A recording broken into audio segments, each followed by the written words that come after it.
हरे कृष्णा प्रभु जी, हरे Krishna, welcome welcome, स्वागत है।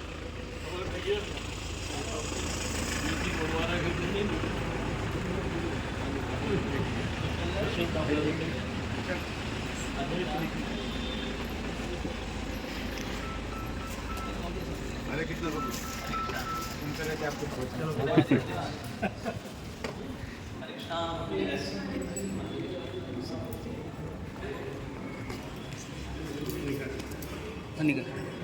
He is the motivational speaker, Krishna अमोघ लीला दास प्रभु जी हमेशा अपने आध्यात्मिक संदेश और उनसे जुड़े वीडियोस को लेकर सोशल मीडिया पर सुर्खियों में रहते हैं।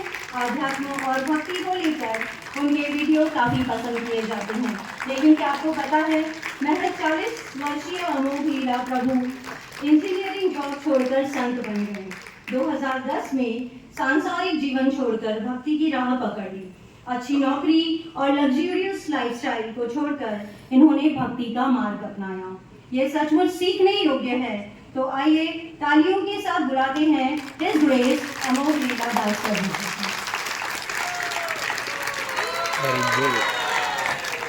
हरे कृष्णा। हरे कृष्णा। तो बहुत धन्यवाद, मेरे को यहाँ आमंत्रित किया गया एक बहुत ही विशेष उत्सव पर।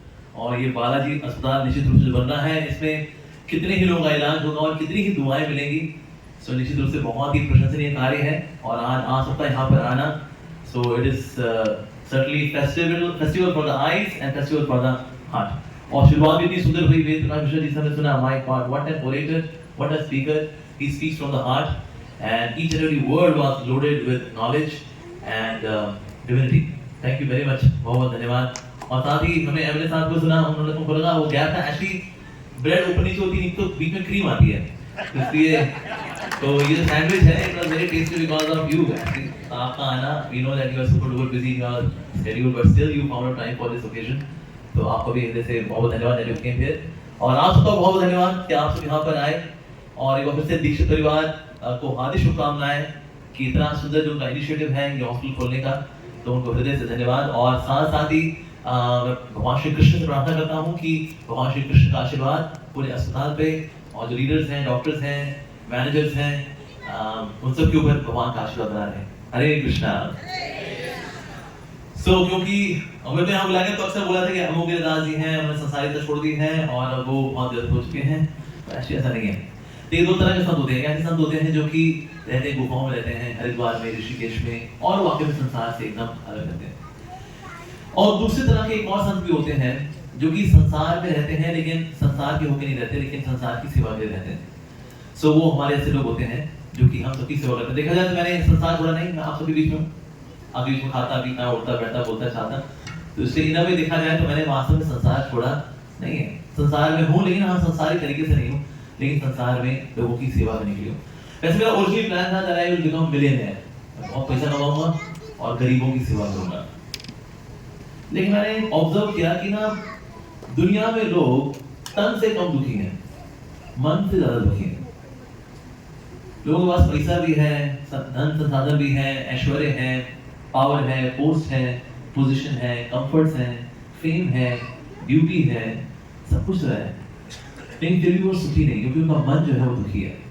इसलिए तन की सेवा तो निश्चित रूप से इंपॉर्टेंट है, महत्वपूर्ण है, लेकिन उससे भी ज्यादा महत्वपूर्ण है मन की सेवा। तो फिर मैंने सोचा कि चलो फिर तो मिलियनेयर बनने के बजाय हमें बनना चाहिए मॉन्क। यानी कि जिस ज्ञान को हमें दुनिया को देना है, जिससे कि लोगों को भला होना है, पहले उसको आत्मसात करेंगे, उसको प्रैक्टिस करेंगे, उसको रियलाइज करेंगे और फिर लोगों को उसको बांटेंगे।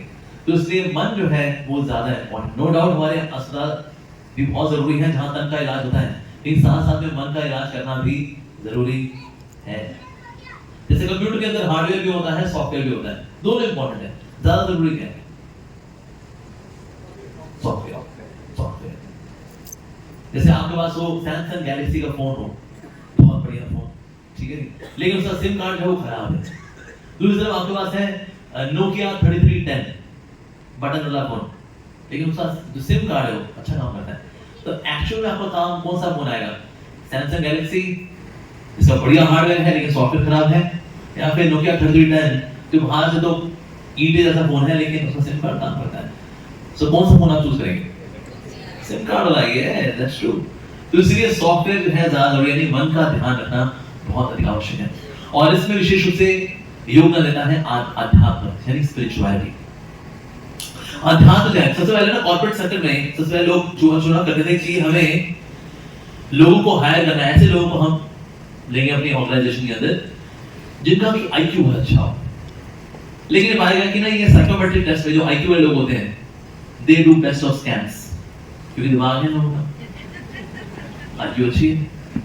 Like there was one book written by a person, 101 legitimate ways to convert your illegitimate money into legitimate one. और ये बुक इतनी होगी क्योंकि इसमें लिखने वाला था एक चार्टर्ड अकाउंटेंट था, वो जानता है सिस्टम क्या काम करता है, कैसे काम करता है। So 101 ways to convert black money to white money. ये बुक गवर्नमेंट ने बैन कर दी थी, इसकी फोटोकॉपी बहु कर लिखो पड़ी। पर इनके पास क्या है, आईक्यू तो है, लेकिन people with best of IQ they do best of scams. तो साइकोमेट्रिक टेस्ट अब अगले लेवल का है। नहीं जी नहीं, हमें चाहिए EQ वाले लोग। अच्छी EQ होगी, इमोशंस होने चाहिए, फीलिंग्स होनी चाहिए, ह्यूमैनिटी होनी चाहिए, एम्पैथी होनी चाहिए, तब ऐसे लोग जो है काम करेंगे। Very nice. तो EQ को चुना गया फिर एज साइकोमेट्रिक टेस्ट, और निश्चित रूप से बड़े अच्छे लोग हायर किए गए जिनमें इंसानियत है, एम्पैथी है, कनेक्ट है, लोगों का ध्यान रखते हैं, love and care all that है। लेकिन कभी-कभी इमोशंस इतने ओवरवेलमिंग हो जाते हैं कि ये लोग इमोशन देते हैं, बजाय काम नहीं कर पाते। अब क्या किया जाए? इमोशंस ध्यान रखना बहुत जरूरी है, बिकॉज़ हम पूरी दुनिया को, पूरे जगत को देखते हैं through the eyes of emotions. जैसे इसमें एक बहुत महान संत हुए, उनका नाम था समर्थ रामदास जी। किनके गुरु हुए? समर्थ रामदास जी। हाँ जी, ईश्वरी महाराज की। यस। तो बहुत ही सुंदर एक समय कथा करते, राम जी की कथा करते हैं, राम कथा। तो बताया ना अशोक वाटिका है, अशोक वाटिका में बना क्या चल रहा है, सारा उन्होंने बताया। तो हनुमान जी भी इस कथा में सुनते थे। तो कथा के बाद पहुंचे समर्थ रामदास जी की बात करते हैं, रामदास जी बहुत अच्छा कथन किया आपने, लेकिन थोड़ा एक हल्की सी मिस्टेक जो भी आपसे वो आपने बताया कि अशोक वाटिका के फूल जो थे वो सफेद रंग के थे, एक्चुअली वो लाल रंग के थे। पर कोई बात नहीं, हल्की फुल्की मिस्टेक चलती है, लेकिन वैसे ओवरऑल आपने बड़ा अच्छा बताया। समर्थ रामदास जी ने कहा नहीं, एक्चुअली ना मेरे को मेरे गुरुदेव ने बताया कि फूल तो सफेद रंग के थे, तो मतलब सफेद रंग के थे। हनुमान जी ने कहा देखिए समर्थ रामदास जी, मैं खुद वहां था अशोक वाटिका में ना, आप तो वहां नहीं थे, तो फिर किसकी इन्फॉर्मेशन ज्यादा एक्यूरेट मानी जाएगी? आपने जिन्हें सुना हुआ है किसी से, या मैंने जो खुद देखा है? देखिए जो भी है, मेरे गुरुदेव गलत तो नहीं बता सकते, तो फूल तो सफेद रंग के थे। हनुमान जी ने कहा ठीक है, एक और व्यक्ति से पूछते हैं जो वहीं पे थी, सीता मैया से पूछते हैं। सीता मैया का आह्वान किया गया, सीता मैया आई वहां पर। सीता मैया आप बताइए फूल कौन से रंग के थे? ये समर्थ रामदास जी बोल रहे हैं सफेद रंग के थे, मैं बता रहा हूँ लाल रंग के थे, अब आप बताओ कौन से रंग के थे? सीता मैया ने कहा तो नीले रंग के थे।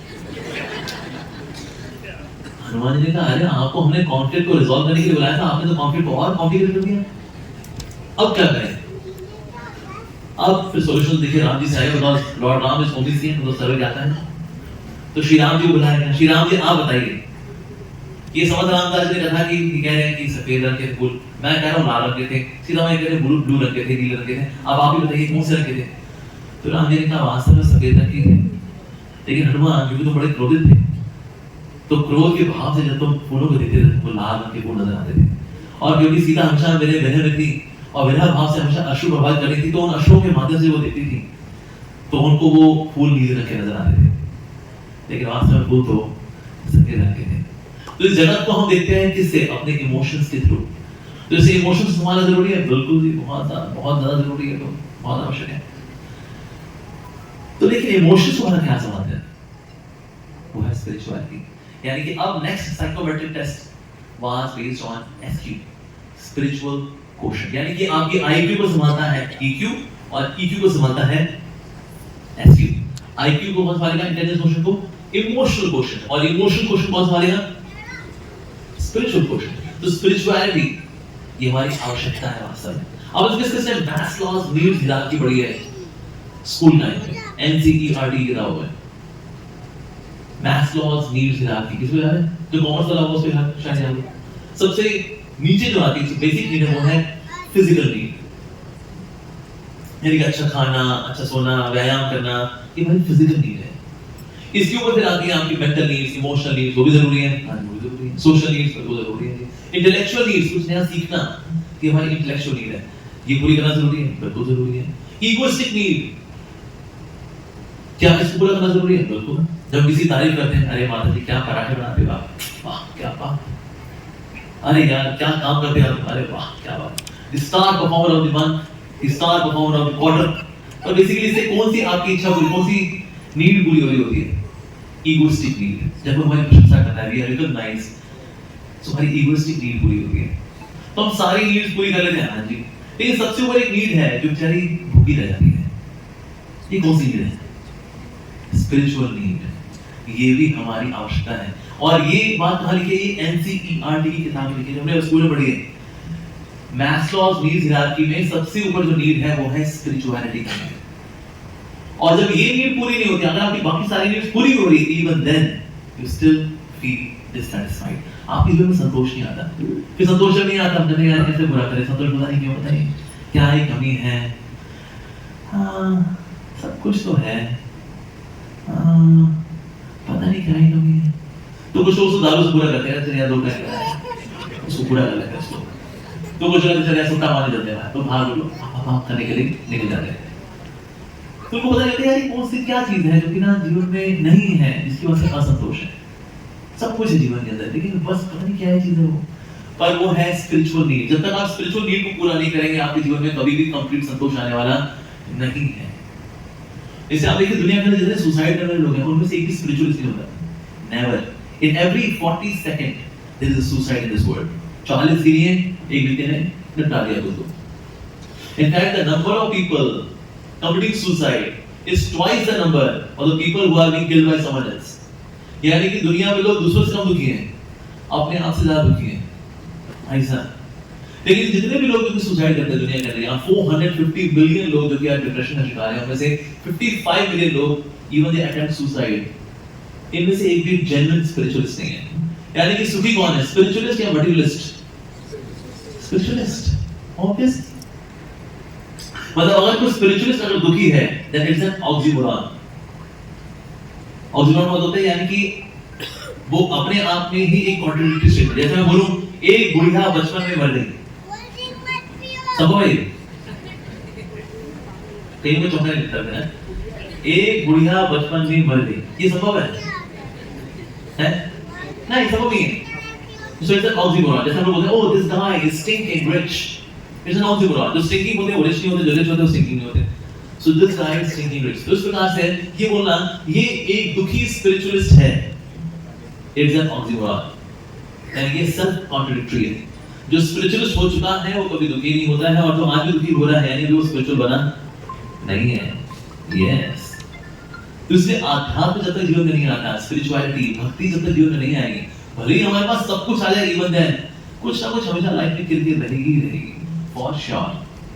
तो कभी भी लोग स्पिरिचुअलिटी को पोस्टपोन करते जाते हैं कि एक बार बस बूढ़े हो जाएं, एक बार रिटायरमेंट हो जाए, बच्चे ब्याह लें, ये हमारे लोन वगैरह चुक जाएं, फिर यही है मंदिर में जाना, घंटा पीना और यही करेंगे।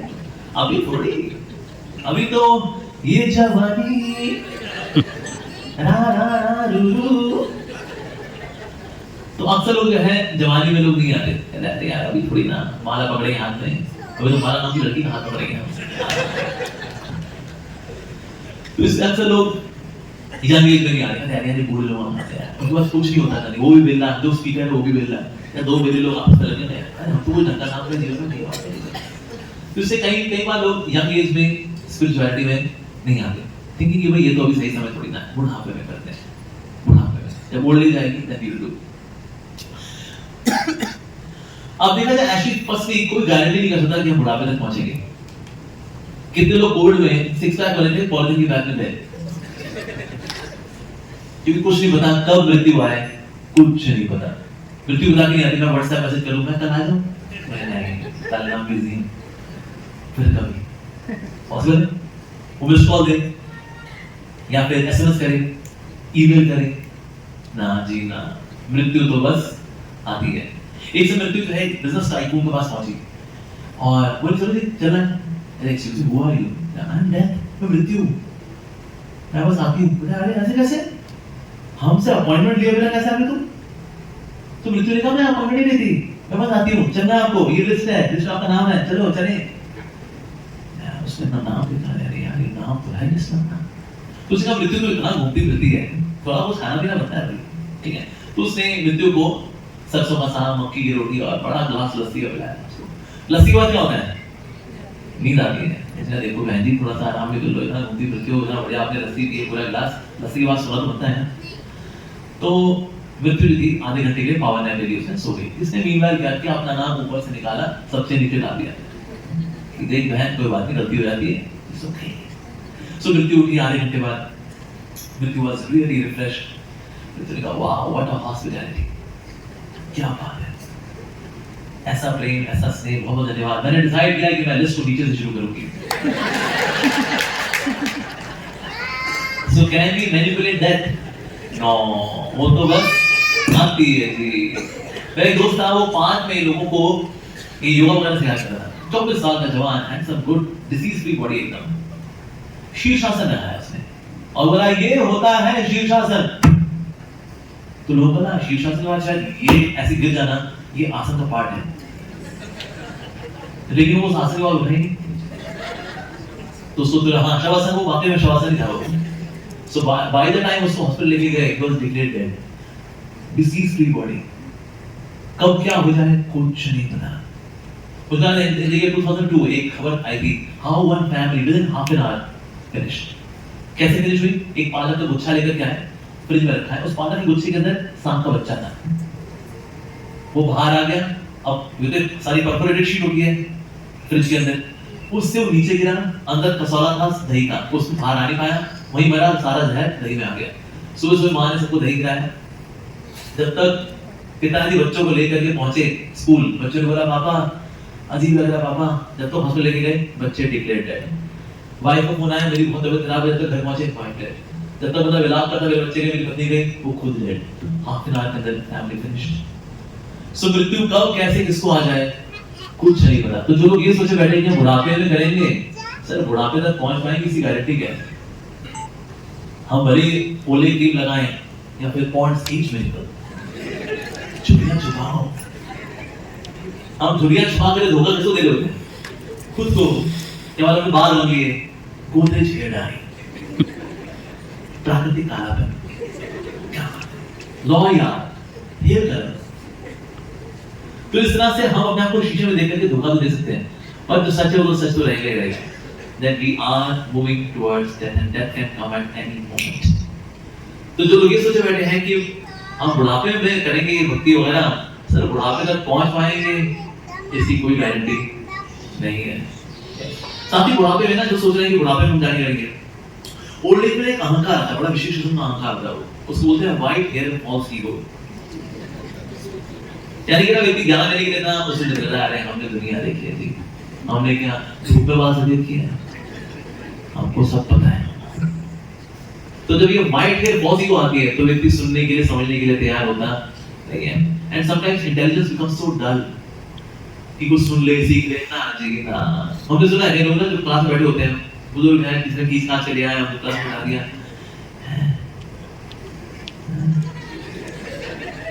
ये क्या बोल रहे हैं? तो प्रसाद है कि नहीं है?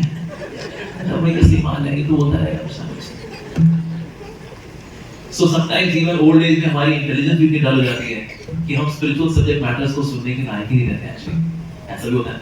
साथ ही बुरी आदतें जवानी में फिर भी हमको ठीक कर सकते हैं, पर जैसे जैसे जीवन में आगे बढ़ते हैं बुरी आदतें इतनी डीपली रूटेड होती हैं, उनकी जड़ें इतनी गहरी हो जाती हैं, फिर आप उसको चेंज नहीं कर सकते। जैसे हमको निकला हुआ अगर कुछ पौधा हो उसको आराम से निकाल सकते हो आप, थोड़ा बड़ा हो जाए उखाड़ के निकाल दोगे, लेकिन पेड़ बन गया वो अब कहाँ उखाड़ेंगे उसको। तो आदतें भी इस तरह से धीरे धीरे धीरे बढ़ते बढ़ते बढ़ते ऐसी हो जाती है कि उनको चेंज करना बहुत मुश्किल होता है। यस, उससे याद है जब मैं was working as software engineer, तो मैं ऑफिस आया तो हमारे कॉलोनी के बाबूजी थे, आपने ना कुछ जो कोने में होता है ना जो नुक्कड़ की दुकान होती है वहां बैठते थे सुट्टा वुट्टा करते लोग। तो ऐसे सिगरेट पीते देखा था, बेटा ये तुम किन चक्करों पड़ गए। मेरे हाथ में बाला थी, मैं चल रहा था हरे कृष्ण महामंत्र का, ये तुम किन चक्करों पड़ गए बेटा, जवान आदमी हो, हैंडसम हो, गुड लुकिंग हो, ये क्या तुमने माला पकड़ ली तुमने? मैंने कहा तो कब पकड़नी चाहिए? अरे बेटा बुढ़ापे में बढ़ रहे हैं सब, अभी थोड़ी करते हैं सब। मैंने कहा अंकल आपकी उम्र कितनी है? कह रहे हैं ऐसे कोई 55-60 की है बेटा। मैंने कहा अंकल यानी आपकी जवानी तो नहीं थी है ना? तो आज से आपकी सिगरेट मेरी और मेरी माला आपकी। आज से आप करेंगे हरे कृष्ण और आज से हम फूकेंगे सिगरेट। क्या नहीं बेटा, जो तुम्हें करना है करो, इस माला संकल्प को दूरी रखो बेटा। तो खुद करना नहीं, औरों को करने नहीं देना। एक बार 3 बच्चे थे, उन्होंने सोचा कि हम अपने पिताजी को, जो अभी भी रिटायर हुए हैं, we should give him a nice gift. Throughout his life he was a materialistic person. कुछ ऐसा दे जो कि इनको बुढ़ापे में काम आए। तो एक बेटे ने उनको 50 कमरे का विला दिया। Dad, this is for you, Dad. Thank you बेटा। दूसरे बेटे ने पिताजी को एक लिमोजिन गाड़ी दी, लंबी गाड़ी। Thank you बेटा। तीसरे बेटे ने सोचा कि ना क्या दिया जाए पिताजी को, कुछ अच्छा दिया जाए जिससे कुछ इनका स्पिरिचुअल बैंक अकाउंट खुले। तो साधु संतों की मदद से उन्होंने एक तोता तैयार किया। इस तोते को भगवद गीता के श्लोक तैयार किए गए। आप बस श्लोक नंबर बोलिए, तोता श्लोक भी बोलेगा, उसका अनुवाद भी बोलेगा। तोते, भगवद गीता चैप्टर 18 वर्स 66। सब धर्म हमें हम शरण लगन हम कम सब आपके जो उनकी शायमा शुदा सब प्रकार के संसार धर्मों को त्याग करके लौकी मेरे शरण में आओ, मैं तुमको सारे पापों से मुक्त कर दूंगा, डरो मत। तोता तैयार। तो पिताजी ने कहा, पिताजी ये तोता आपके लिए। तो पिताजी ने एक हफ्ते बाद ये बेटे को बुलाया और पहले बेटे को डांट डाली, क्या तूने क्या गिफ्ट दिया मुझे कि 50 कमरे का घर? मेरी पत्नी 49 कमरे में होती है, मैं छुपन छुपन खेलूं इतने बड़े घर में? हमारे घुटनों में दर्द है, बालाजी हॉस्पिटल अभी खुला नहीं है, क्या करें? कहाँ घुटनों में अभी घुटकी हो, अभी घुटकी हो, अभी घुटकी हो, अभी घुटकी हो, तब तक 48 कमरे बोली क्या है, क्यों क्यों बता कर रखा है? वाहियात गिफ्ट, 50 कमरे का घर, कबड्डी कबड्डी खेले इसके अंदर। और तूने मुझे क्या गाड़ी दी है? ये लिमोजिन गाड़ी। अरे चंद्रपुर की ये पतली पतली गलियां फंस जाती है गाड़ी, कितनी बार आगे से करवा चुका हूं, वेल्डिंग करा चुका हूं उसी में। एकदम बकवास गिफ्ट। तीसरे बेटे को लगाया, आज तक गिफ्ट पसंद नहीं आया, चलो कोई नहीं। फिर आज बोले लेकिन तेरा गिफ्ट वो होता दी बेस्ट, वेरी टेस्टी। वो खा गया उसको, खुदा की कसम मजा आ गया मुझे मार कर बेशरम खाना। जिसने जिंदगी भर टंगड़ी तोड़ी वो उसी गीता सुनने वाला तो थे ना, उसका बारबेक्यू किया उसने तंदूर में, बना के खा गया उसको, सारे गीता के लोग भी गए उसके। आदतें बदलती नहीं है, आदतें बड़ी डीप रूटेड होती हैं। तो यंग एज में जितना आप यंग हैं, आप आदतों को बदल सकते हैं, लेकिन जैसे जैसे जीवन में आप आगे बढ़ेंगे वैसे वैसे आदतों को बदलना मुश्किल होता जाता है। यस, इससे देखते हैं कि ओल्ड एज में आकर के they become like steel wires होती है ना, ऐसी हो जाती है आदतें। जवानी में क्या लाइक ऑब्डर्स, इसमें पकड़ी जाता होता है, आसान होता है आदतों को चेंज करना, लेकिन जैसे जैसे आदतें बढ़ती रहती हैं, उनके संस्कार और गहरे होते रहते हैं, आदतों को बदलना बहुत मुश्किल हो जाता है। जैसे कहा होता है ना, we cannot teach new tricks to an old dog. कुत्ते को मुझको सीधा करना बड़ा मुश्किल होता है। तो इसीलिए young age is the right time. अब बोले भी देखिए बुढ़ापे में कहना चाहिए। अच्छा बुढ़ापा क्या होता है? जब आपके बाल ग्रे हो जाते हैं तो उसको बुढ़ापा बोलते हैं। आजकल जो यंग लोग हैं उनके बाल ग्रे हो जाते हैं, तो इसीलिए वो सोचते बुढ़ापा मतलब बालों को सफेद होना है।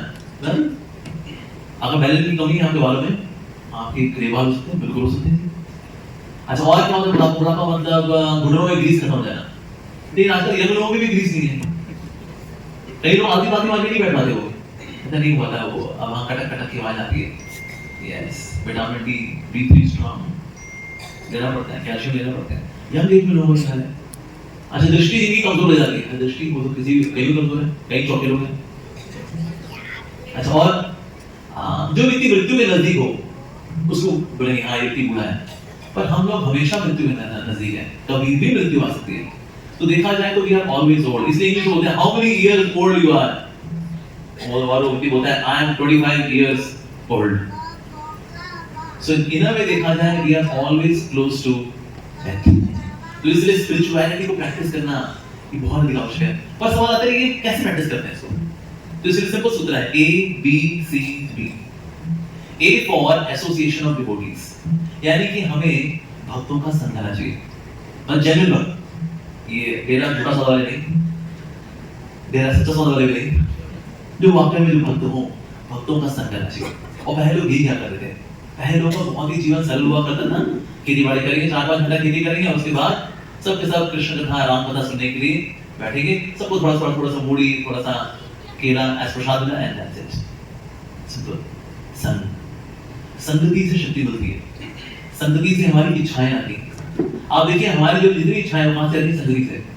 जैसे कई सीधे साधे लोग को चंद्रपुर का एक सिंपल सा बताया, हमारे दिल्ली पहुंच गया, बदमाशों का शहर, यहाँ वो पीता था केसर पिस्ता दूध, दिल्ली पहुंच गया हमारे यहाँ पे बदमाशों के यहाँ पे, और वहां पर उसने भैया एक बोतल केसर पिस्ता दूध मिलेगा भैया? उसके दोस्त बोलते हैं तो दूध की तारीफ भी हमें दारू पिया कर पूरा धीरे धीरे करके अपने आप को नॉर्मल दिखाने के लिए फिर दारू पीना शुरू करता है। एक दिन उसको मांगता है यार पार्टी हो रही भाई दारू नहीं है आज, पर शुरू शुरू में उसमें इच्छा नहीं थी, पर इच्छा कैसे आई? संगति से, एसोसिएशन। अब जैसे इसको लव स्टोरीज पसंद है, ओके आप लोग ऐसा लोग हैं इसमें आपको लव स्टोरी पसंद है, मैं तो ऐसा सारी आदमी हूँ, मेरे को लव स्टोरीज पसंद है। तो मैं आपको एक लव स्टोरी सुनाता हूँ। ये लव स्टोरी है मल के कीड़े की और मधुमक्खी की। आप ये बोलते हैं ऐसे कैसे सोचते हैं, कहाँ मधुमक्खी कहाँ मल का कीड़ा, दोनों का प्यार कैसे होता है? वेल लव इज ब्लाइंड, हो गया क्या दोनों का? लेकिन अब मधुमक्खी को लगता है मेरी शादी होगी, मैं मेरा ससुराल कितनी गंदी जगह होगा, क्योंकि मल का कीड़ा मन में रहता है, और फिर भगवान जाने मन कोई अच्छी जगह लेते हैं ना, बाहर रहेंगे लोग साथ में। मतलब क्या होता है, क्यों क्या था अभी हमारा मल्टी स्टोरी अपार्टमेंट है तो सही, रहते हैं फ्रेश पिज्जा गिरते हैं ऊपर से, यहीं पे रहेंगे, यहीं पे खाएंगे पिएंगे मस्ती करेंगे। तो दोस्त ने कहा इसके पिज्जा कौन ही खाएगा, गंदे पिज्जा ऐसे क्या किया जाए। लेकिन एक दिन होता है जब हर व्यक्ति अपनी माशूका की बातें सुनता है, और वो कौन सा दिन? 14 फरवरी, पता है ना, दीपावली का दिन होता है। तो 14 फरवरी को उसने बोला चलो जानवर आज हम कहीं घूमने के लिए चलते हैं। तो मधुमक्खी ने क्या किया, इस मक्खी गेट को उठाया और लेके गई, और पर लेके जाने वाले तो मक्खी ने कहा नहीं मैं एक मिनट तैयार हो जाता हूँ। तो अंदर गया, अपने नाक में इसने थोड़ा ठूस सांस लिया, कहता है भाई इस खुशबू को मैं मिस ना करूं जहाँ मैं रहता हूँ। तो इसलिए इसने फिर बाहर आ गया, चलो चलो चलो चलो, फिर मधुमक्खी इसको उठाया, उठा करके इसको फूलों पे लेके गई, सूंघो, ऐसे सूंघा, सेम ही है। मधुमक्खी ना कैसे कैसे हो सकता है भाई, कहाँ वो मल की गंदी बदबू और कहाँ फूलों की खुशबू, दोबारा सूंघो,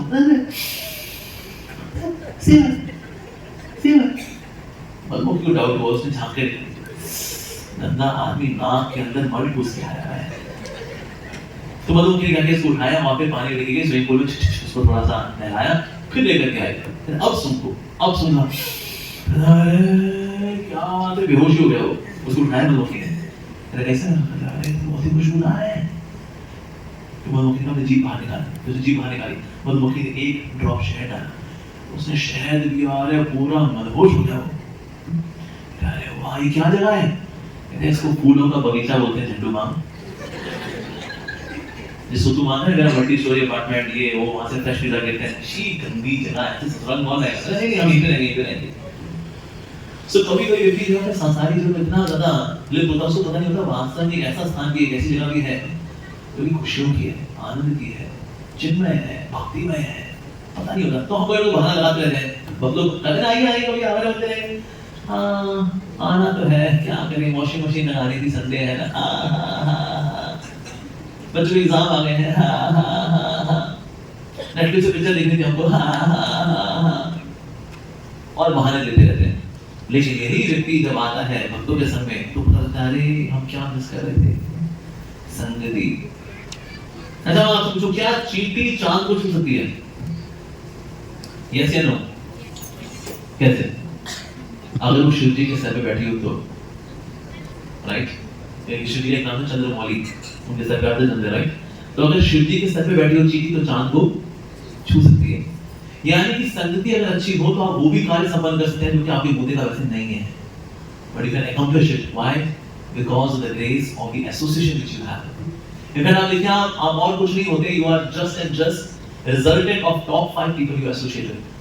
नाम लिखिए, top 5 लोग हैं जिनके साथ आप संगति करते हैं, उनकी पर्सनैलिटी का रिजल्टेंट इज योर पर्सनैलिटी।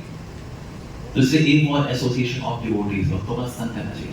कभी लोग क्यों नहीं करते, साधु संग करते हैं, अरे सब यहाँ पागल लोग, कोई चमड़ी के पीछे पागल, कोई चमड़ी के पीछे पागल, साधु लोग ही हमने देखा है ना, संसरी अंधेरे को चीर के आई, संसरी एक पागल बिल्ला किसी की बीवी को लेकर भाग गया, मिलेंगे प्रेम की बात। ये प्रश्न ही आता साधु लोग के लिए होते हैं, कौन ही पड़े साधुओं के चक्कर में। तो लोग क्या करते हैं, साधु समाज को ध्यान देते हैं। अब कितने लोग साथ तो ऐसा हुआ है कि आप किसी डॉक्टर के पास गए, उसकी दवा काम नहीं की, ऐसा हुआ कोई? होता है, कफ सिरप लेके आ रही, खांसी आ रही, बड़ी हुई आ रही, तो क्या करते हैं? डॉक्टरों के समाज को त्याग देते हैं या फिर एक अच्छे डॉक्टर की तलाश में आगे बढ़ जाते हैं? हाँ, अच्छे डॉक्टर की तलाश में आगे बढ़ जाते हैं। उसी प्रकार से अगर मान लो कि पाखंडी भक्ति साधु हैं और हैवी नो डाउट नहीं होते, तो क्या करें? साधु के समाज को त्याग दें या अच्छे साधु की तलाश में आगे बढ़ जाए? हाँ, अच्छे साधु की तलाश में आगे बढ़ जाए और भगवान से उससे प्रार्थना करें, प्रभु सद्बुद्धि दे उसको। ऐसा।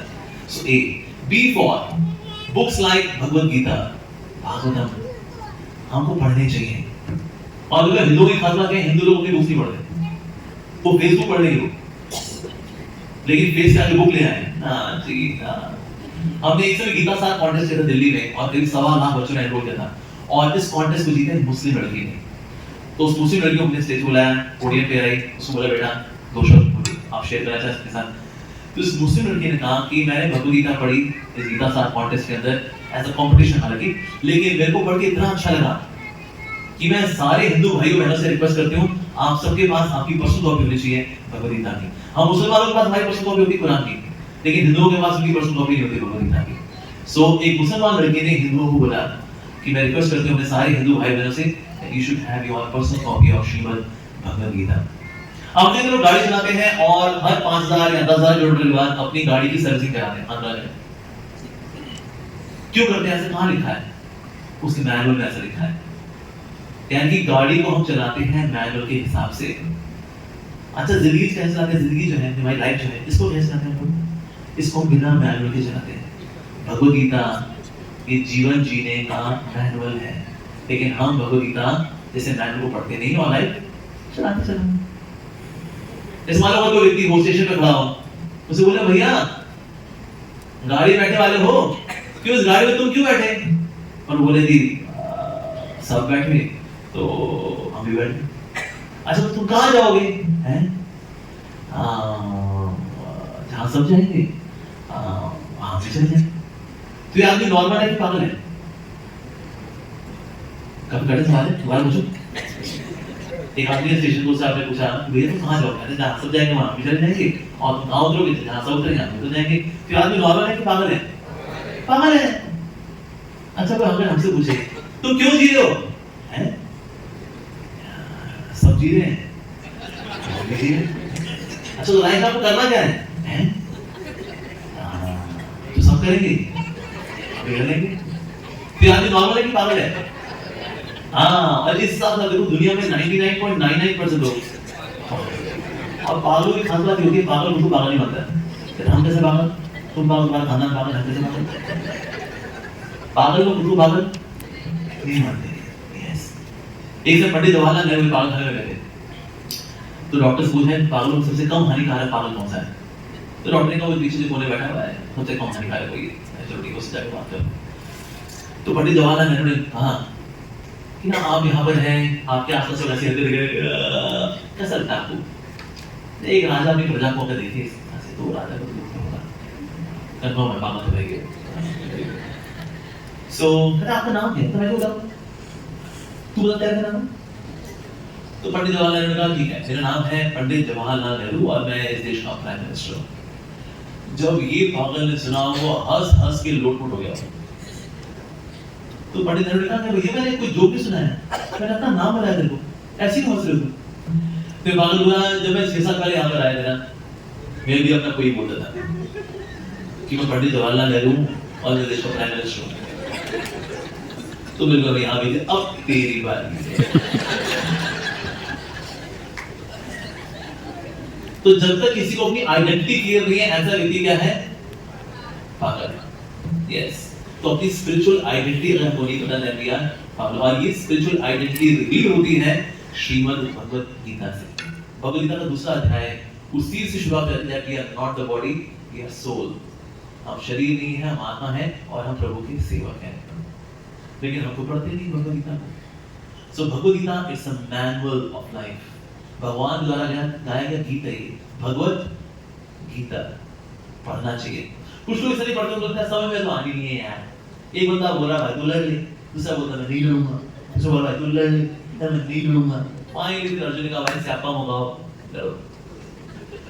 क्या भगवद गीता एक ऐसी किताब है जो कि किसी को लड़ने के लिए प्रेरित करने के लिए बस? फिर तो बस एक शो होना चाहिए बस। श्री भगवान उवाच अर्जुन त्वम अहम सखा अस्ति अतः त्वम कौरवाणाम बैंड बजा अस्ति। हे अर्जुन तू तो मेरा सखा हो, इससे तुम कौरव की बैंड बजा रहे हो। एक श्लोक होना चाहिए, प्रेरित तो करना है यार, दोस्ती का वास्ता यार, कर दे। That's it। और कृष्ण है, उनकी बहन सुभद्रा है, उसका अर्जुन से विवाह हुआ है, तो अर्जुन बोले जीजा जी, हो गए साले साहब बोले जीजू लड़ लो ना। और फिर साले साहब बोले ठीक है, जी हाँ जीजू बोले ठीक है साले साहब, वो आपने बोला है, लड़के दिखा गया। क्या Bhagavad Gita is just that sir जीजा साला की बातचीत थी? No, it's very very deep. Arjun का युद्ध बाहर है, हमारा युद्ध अंदर है। We all want public glory, but before public glory comes private victory. लेकिन private victory कोई नहीं चाहता। Public glory मिले बस तारीफें हों, हाथ बनाया जाए, ना जीना।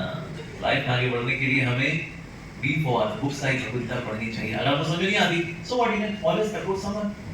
जैसे पिताजी जिन्होंने बच्चे को बोला बेटा तू गीता पढ़ा कर, तो बोला पापा समझ में नहीं आती पापा। ओके, तो पिताजी ने कहा ठीक है बेटा, ऐसा करके टोकरी पड़ी हुई है, टोकरी में कोयला है, कोयले को पलट दे और जा करके गंगा जल भर के लेके आ इसमें। ठीक है बाबा, कोयला पलटा और जो बांसी सेली वाली टोकरी होती है, यहाँ से पानी भर लेके आ। अब उसमें छेद होते तो उसमें पानी रिसता रहा, रिसते जब तक घर पहुंचा पानी सारा बह गया। तब पापा पानी तो बह गया पापा। पिताजी ने कहा ओहो, एक बार फिर से भर के जाए बेटा, फिर से क्या भर के लेके आया, फिर से पानी रिसता सारा पानी बह गया। अब पापा पानी तो बह गया पापा। पिताजी ने कहा बेटा बस एक बार और गया, फिर से गया गंगा जल भर के लेके आने के लिए, पर फिर से सारा पानी बह गया। पापा जब सारा पानी बहता है क्यों चाहते हो आप मैं इसमें पानी लेकर के आऊं? पिताजी ने कहा बेटा पानी तो देख सारा बह गया, लेकिन एक बात देख, टोकरी साफ हो गई। उसी तरह से हम जब भगवद गीता पढ़ते हैं ना बेटा, हो सकता है टोकरी में से यहाँ सारा निकल जाए, छेद बहुत सारे हैं, लेकिन टोकरी साफ हो जाएगी। और ये टोकरी को साफ करना बहुत ज्यादा जरूरी है। अब कितने लोग हैं जो कि माँ की कोख से निकले थे तो नाचते हुए निकले थे? कोई ना, हम सब चलना सीखते हैं, लड़खड़ाते हैं। उसी तरह से भगवद गीता पढ़ने में समझने में थोड़ा लड़खड़ाएंगे हम, लेकिन बार बार पढ़ने से रिश्ता बनता है। And then with the help of some devotee, इसके बाद आप चाहें क्वेश्चन से पूछें वाला करें, so then you can understand Srimad Bhagavad Gita. So be for books like Star, कौन सी बुक? Stardust, सरिता, मनोहर कहानियां, Bhagavad Gita. Yes. Now comes C. C for chanting the holy name. भक्ति करने का, अध्यात्म का अभ्यास करने का तरीका क्या है? भगवान का नाम लेना।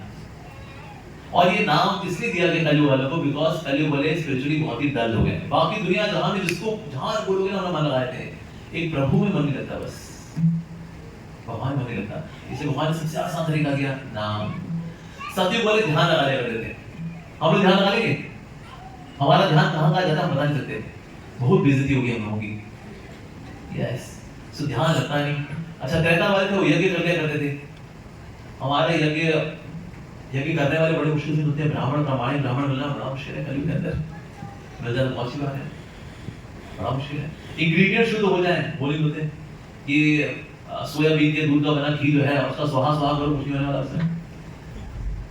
सो त्रेता युग के त्रेता वाले यज्ञ कर लिया करते थे, कलयुग वाले यज्ञ में भी आगे पीछे कर लेते हैं कुछ। ठीक है, द्वापर युग आया, डीडी वर्शिप, विग्रह सेवा को मूर्ति पूजा बोलते हैं, दैट्स आइडल वर्शिप, तो मूर्ति पूजा है। इसलिए ये लोग विग्रह सेवा भी नहीं करते कलयुग वाले। तो कलयुग वाले तो क्या करोगे फिर? तुमको सिर्फ बड़ा आसान तरीका देता हूं, और वो है नाम।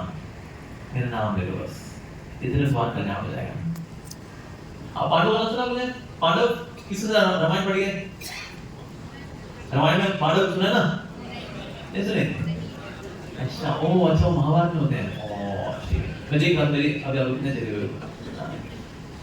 सो पांडवों में आप जानते हैं कि युधिष्ठिर, फिर भीम, फिर अर्जुन, फिर नकुल और सहदेव, ये 5 भाई। भीम को लगता था कि ना सारे के सारे लोग ना मेरे भैया के पास चले जाते हैं, ऐसे थोड़ी होता है। पहले हमारे पास आएंगे, पहले डिस्ट्रिक्ट कोर्ट, फिर ऐसे होगा, फिर हाई कोर्ट, फिर सुप्रीम कोर्ट है, फिर सारे सुप्रीम कोर्ट भाग जाएंगे सीधे सीधे। तो हम एक डिपार्टमेंट बोलते हैं Bhim Sen trouble shooting department. पहले लोग हमारे पास आएंगे, हम समस्या का समाधान करेंगे, अगर नहीं कर पाए तो जाओ सुप्रीम कोर्ट जाओ, हाई कोर्ट जाओ, That's it. तो फ्लेक्स ऐसे छपाया भीमसेन ट्रबल शूटिंग डिपार्टमेंट। फिर व्यक्ति आया बात, अरे भीमसेन जी बड़ी दिक्कत हो गई हमारी जिंदगी में। इन्होंने बोला क्या दिक्कत हुई? तो क्या है ना, हमने खेती को बचाने के लिए बाड़ा लगाया था, वो बाड़ा ही खेती को खा गया। खेती को ऐसे कैसे हो गया? बाड़ा लगाया खेती को बचाने के लिए, बाड़ा ही खेती को खा गया। ऐसे थोड़ी होगा। जाओ यार तुम जाओ भैया के पास, क्या क्या समस्या लेके जाते हैं बताओ। एक और क्या, अरे भीमसेन जी बड़ी दिक्कत हो गई हमारे जीवन में। क्या दिक्कत हुई? हाँ दिक्कत ये हुई है कि हम तो जग से गिलास भर रहे थे, गिलास तो भर गए, लेकिन गिलास से वापस जग भरना चाहा तो जग भरा ही नहीं। ऐसे कैसे? अगर 1 लीटर का जग हो और 250 ml के 4 गिलास हो तो भर जाएंगे, और 250 ml के 4 गिलास से 1 जग भर जाएगा। सिंपल तो है। कैसे हो गया? जाओ तुम भी जाओ, इसको भी जाओ। तीसरा, अरे बड़ी दिक्कत हो गई हमारी जिंदगी में। भीम ने बोला क्या हो गया भाई? अरे हम तो हाथी को सुई के छेद से निकाल रहे थे, हाथी तो निकल गया, पूंछ फंस गई, बस अब क्या करें? सुई के छेद से हाथी को निकाल देते, पूंछ फंस गई, ऐसा कैसे? जाओ भाई तुम जाओ। अब तो मतलब भीमसेन का कॉन्फिडेंस ही डाउन होना शुरू हो गया कि हमसे तो कोई समस्या का समाधान होता ही। एक और आया, अरे भीमसेन जी बहुत दिक्कत हो गई हमारे जीवन में। क्या दिक्कत होगी? दिक्कत ये हो गई थी, गाय ने बछड़ा दिया था, गाय ही बछड़े को मार के खा गई। अब क्या करें? गाय कैसे बछड़े को मार के खा जाएगी? उसका खुद का बच्चा और वेजिटेरियन होती है, तो नॉनवेज थोड़ी खाती गाय। क्या समस्या है यार, क्या समाधान है इन लोगों को? क्या तुम भी जाओ, इसको भी भेज दिया। अब तो भीमसेन का अगर एक और आ गया ना, मैं समस्या का समाधान नहीं कर पाई, फ्लेक्स वाला सब हटा दूंगा, सोफे ऊपर सब हटा दूंगा, अपने तो बुद्धि का ही है ट्रबल शूटिंग कर पाना। एक और आया तो बोला, अरे भीमसेन जी बहुत दिक्कत हो गई। क्या दिक्कत है भाई? अरे हमारे पड़ोस में लड़का है, वो पहाड़ों को धागे से बांध कर हिला हिला के चकनाचूर किया जा रहा है। धागे से पहाड़ों को बांध दिया उसने, और धागे से हिला हिला के चकनाचूर करा पहाड़ों को। ऐसा कैसे? जाओ भाई तू भी जा। फ्लेक्सी हटा दिया, सारे सोफे हटा दिए, हमारे तो बस कहीं बेइज्जती हो गई हमारे तो। एक भी समस्या का समाधान नहीं मुझसे। पर भीमसेन ने सोचा कि मैं देखूं भैया ने क्या समाधान किया। अंदर पहुंचे, द्रौपदी थी, युधिष्ठिर थे, लेकिन और कोई नहीं। मैंने कहा भैया मैं 5 लोगों का भेजा, कहाँ है वो लोग? युधिष्ठिर ने कहा 5 लोग और बने थे, अगला युग है कलयुग, उसके सिम्टम्स थे वो। बताओ पहला क्या था? पहला क्या था? मैंने बाड़ा लगाया था खेती को बचाने के लिए, बाड़ा ही खेती को खा गया। तो युधिष्ठिर ने कहा कलयुग में रक्षक ही भक्षक हो जाएंगे, जो रक्षा करने वाले हैं वही भक्षण करेंगे। Husband is supposed to protect the wife, husband will exploit the wife. Parents are supposed to protect the children, parents will exploit the children. The king is supposed to protect the Janata Janardan, but he would exploit the subjects. तो जब रक्षक है वही भक्षक हो जाएंगे कलयुग में, ये है पहला लक्षण। दूसरा क्या था? हाँ, जग से गिलास तो भरेंगे नहीं, गिलास से जग नहीं भरेंगे। यानी माता पिता तो बच्चों को पाल पोस के बड़ा करेंगे, लेकिन बच्चे बड़े होकर माता पिता का तिरस्कार कर देंगे। ये यार बड़े बुलंद लोग हैं, इतनी कचर करते हैं ना, क्या करें लोगों का? पत्नी आगे उसकी celebrity Monica, we need some privacy यार। ऐसे बूढ़े लोग you know हमेशा they keep interfering in our lives, we need to enjoy, we need some privacy। okay Monica darling love you, अब इनको किस्सा देना चाहिए। लेकिन बेटा हमने तो तुम्हें पाल पोस के बड़ा किया था बेटा, that was your duty। एहसान तो चलाया करो बार बार, बस जोड़ लेंगे क्यों पैदा आप ही करना है पहले वन। हाँ दैट इज अ ड्यूटी, एहसान तो चलाया करो। Right Monica darling, love you baby.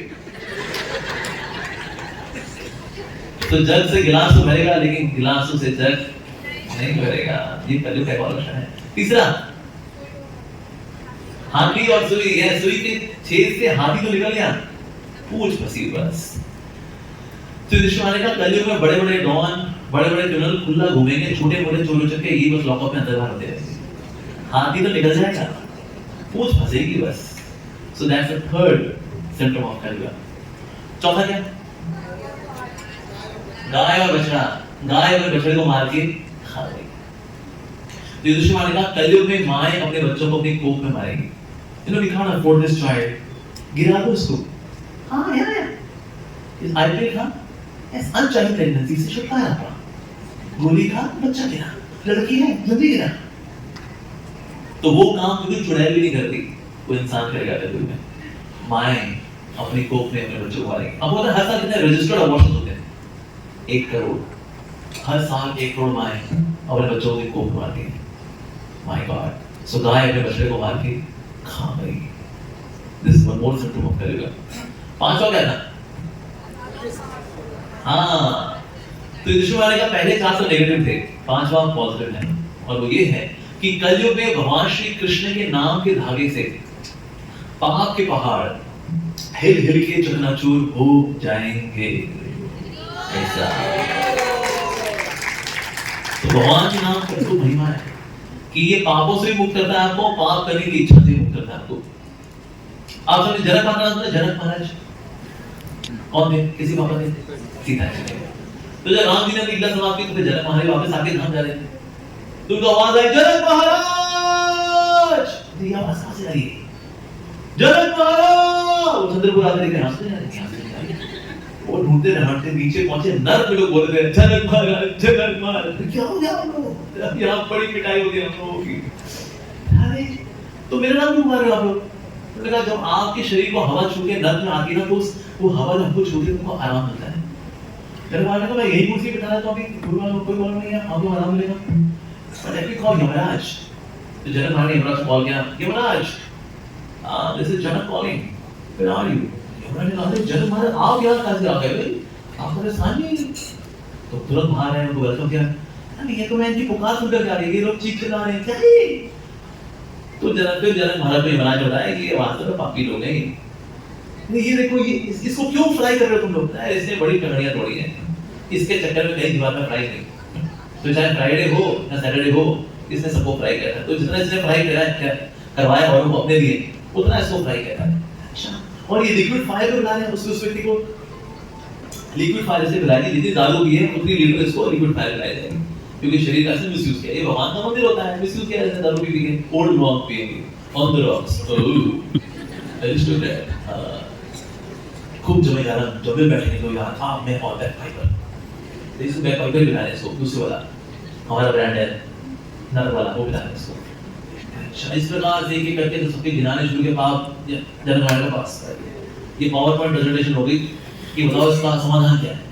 Yamraj ji का समाधान तो बहुत सिंपल है, अगर ये लोग भगवान हरि का नाम लेने छूट जाए, पर ये बदमाश है, नाम लेंगे नहीं। ये जब हाथ देते तो भक्ति बोलते थे, बोलिए बोलिए मुंह खोलिए नाम लीजिए, तो ये मुंह नहीं खोलते थे। और चुगली करने को गुस्सा तो मुंह खोलते थे।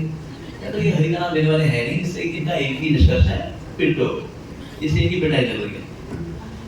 तो जनक महाराज ने कहा कि ना ठीक है, अच्छा मैं अगर एक हरि का नाम का फल इनको दे दूं तो वो आपकी इच्छा है। तो जनक महाराज ने हृदय से भगवान हरि का नाम लेकर तो उसका फल दे दिया। नर्क में जितने लोग पिट रहे थे उन सबको दिया, सारा नर्क 1 सेकंड में खाली हो गया। तो जितने यमदूत पीट रहे थे तेरी वो डंडा जमीन पर रखा है, ये बंदा आ गया, तेरा सारे यमदूत पहुंचे यमराज जी के पास, यमराज जी हमको नौकरी समझ दी, हमारे 20 बच्चे हैं जी। तो ये हुआ कैसे? उन्होंने बताया जनक महाराज आए थे, उन्होंने एक हरि के नाम का फल दिया, इससे नर्क खाली हो गया। तो अभी तुम थोड़ा छुट्टी बना लो, ठीक है, लेकिन जितना जो अभी कल आ रहा है तुमको एक्स्ट्रा टाइम करना पड़ेगा। सैटरडे संडे तुमसे काम ले रहा हूं मैं, लेकिन अभी थोड़ा तुम वेकेशन रुकवाओ। लेकिन एक हरि का नाम सोचिए, अगर कोई श्रद्धा भाव से अगर भगवान का नाम ले, कितना ही लाभ हो सकता है हम सोच भी नहीं सकते आंसर। तो C for chanting the names of God, यानी भगवान का नाम लेना चाहिए। Yes, so C for chanting. And D diet of Krishna prasad, यानी भगवान को भोगना करके ही हमको खाना चाहिए। आप चाहे जो खाएं, लोगों का प्रसाद मतलब बूंदी होती है ना, बूंदी हुई उसमें बर्फी होगी, अच्छा डोसा है, डोसा खाना होगा तो रोटी खाएंगे, अच्छा नूडल्स खाने वाला होगा तो कितनी बूंदी, प्रभु बूंदी वास्तव में हम जो भी खाते हैं आपको शुद्ध शाकाहारी होना चाहिए। ऐसा नहीं कि हम मटन चिकन को भोग लगाएं, ये प्रभु हमारी रोटी किसी कबाब आपकी, ऐसा नहीं, शुद्ध शाकाहारी भोजन होना चाहिए। प्रेफरेबली दाल अनियन गार्लिक, उसको उसके तुलसी पत्ते रख करके भगवान को अर्पित करना चाहिए और प्रसाद खाना चाहिए, क्योंकि जैसा अन्न वैसा मन और वैसा जीने का ढंग। तो इसलिए अन्न को शुद्ध करना बहुत जरूरी है, और तब होता है जब हम भगवान को भोग लगाते हैं। अब बहुत बड़ा जो जिसने कि इस्कॉन में प्रसाद पाया, तो हाँ, ISKCON is famous for prasadam. In fact Covid के समय में इस्कॉन ने 7 crore plates free of cost बांटी भारतवर्ष के अंदर अकेले Covid phase 1, phase 2, phase 3, 7 crore plates. पक्का ऐसा हुआ कि ड्रोन का इस्तेमाल किया गया प्रसाद को पहुंचाने में, क्योंकि अगर उनकी कोई क्वारंटीन है 20th फ्लोर वो नीचे नहीं आ सकता, तो प्रसाद कैसे आएगा वो? तो इसलिए हम उसको हुक में लगाते थे ड्रोन के 20th floor prasadam delivered. So we hired around 100 drones in Delhi, Dwarka, to deliver prasadam. और टोटल 7 करोड़ प्लेट्स बांटी गई free of cost during Covid. Prasadam प्रभु के साक्षात दर्शन प्रसाद। कई लोग डाउट करेंगे कोई जी भोग लगाते हैं कुछ कमी तो आती नहीं, कोई ऐसा कि भगवान को भोग लगाए कुछ चपाती कम हो जाए, थोड़ी दाल कम हो जाए, कहते प्रभु ने खा ली, पापड़ पूरे निकाल दिए, खीर तो पूरी खा गए, अचार पसंद नहीं आया वो आधा छोड़ दिया, कहते हाँ पर भगवान ने भोग लगाया। लेकिन जब भोग लगाते हैं पूरी थाली एज इट इज वापस आ जाती है। चलो मन की भावना है, मान लो खाई गया हो गया और कहने पर श्रद्धा की बात है। हाँ हाँ हाँ, क्या सिर्फ श्रद्धा की बात है या भगवान वाकई में खाते हैं? खाए तो कुछ कम होना चाहिए ना। 3 चपाती गई थी 3 चपाती वापस, 1 कटोरी दाल गई 1 कटोरी दाल वापस, सब्जी गई थी सब्जी वापस। तो कैसा भोग लगाया भैया? तो भोग लगता है कि नहीं लगता? लगता है, यस लगता है। जैसे मान लो मिसेस कुमार हैं, वो मिसेस चोपड़ा यहाँ पहुंची होली के दिन, तो वो स्टील का डब्बा है, स्टील के डब्बे के अंदर गुजिया, बोला अरे मैडम जी हैप्पी होली है, और वो किचन में जाती है, डब्बा बोलती है तो वो गुजिया पलट देती है और वहां पे डब्बे के अंदर डाल देती है कलाकंद, और डब्बा बंद करके बोलती है आपको भी हैप्पी होली है। अब तीसरा व्यक्ति देखता है यार ये क्या डब्बा गया, डब्बा वापस आ गया, लेकिन डब्बे के अंदर का कंटेंट चेंज हो चुका है। गई थी गुजिया, आया है कलाकंद, लेकिन बाहर की पैकेजिंग सेम है।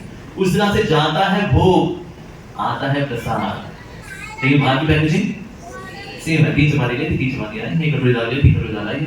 सो बाहर की पैकेजिंग सेम है लेकिन अंदर का कंटेंट चेंज हो चुका है।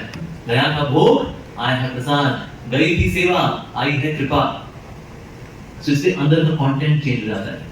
यस, सो प्रसाद पाना चाहिए। हम सब जानते हैं कि हमारे बच्चों के संस्कार अच्छे, राइट?